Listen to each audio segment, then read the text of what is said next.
Yotox anti-moustique mooy aar mag ak ndaw ci bépp matu-matu yoo am na booy piis ci rido yére ak moustiquaire ak booy diw ci yaram. Val d'Afrique moo leen di may seen journal de la santé.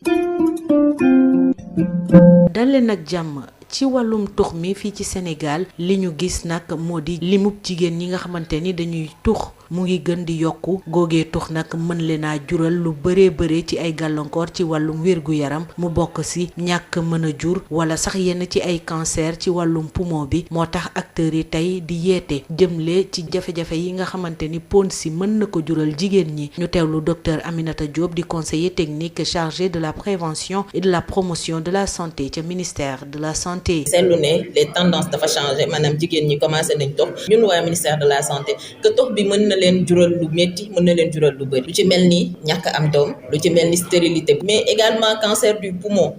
poumon bu njëkk ba dañ ko tuddee woon le cancer de l'homme vieux maanaam mag bu góor bu tàmmu tox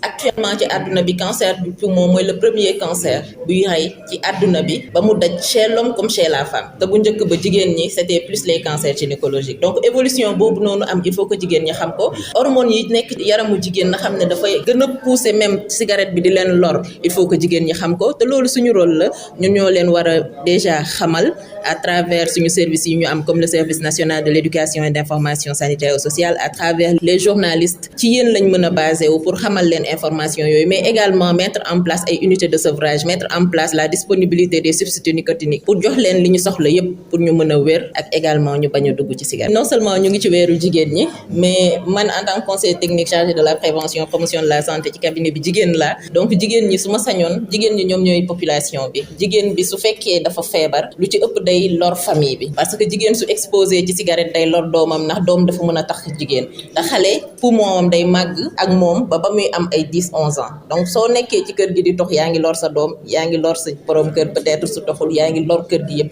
donc yaa ngi lor àdduna bi ndax je peux dire que jigéen mooy àdduna bi. jaajëfal naa leen ci déglu bi dig daje ci beneen numéro.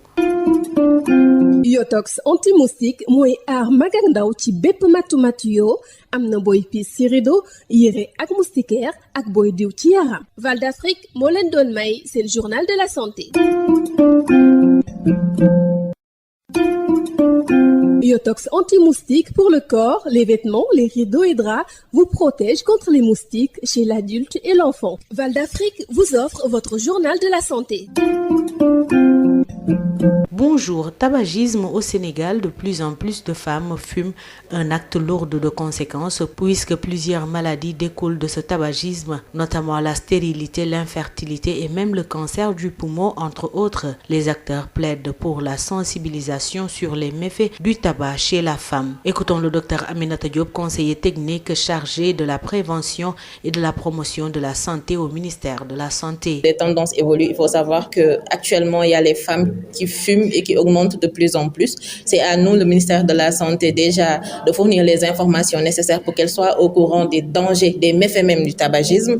qui peuvent engendrer la stérilité. Elles peuvent avoir le cancer bronchopulmonaire qui était avant le cancer de l'homme vieux adulte et actuellement on voit que c'est le premier cancer qui tue le plus chez l'homme comme chez la femme parce que maintenant les femmes commencent à fumer, elles sont très exposées comme les hommes et elles doivent penser à la famille, aux enfants qui sont à côté d'elles très souvent. Donc quand les femmes fument en général, elles sont exposées mais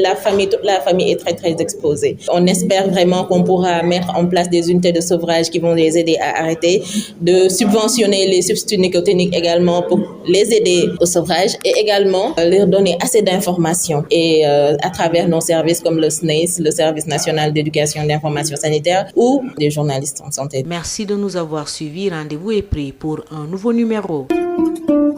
Yotox anti-moustique pour le corps, les vêtements, les rideaux et draps vous protège contre les moustiques chez l'adulte et l'enfant. Val d'Afrique vous a offert votre journal de la santé.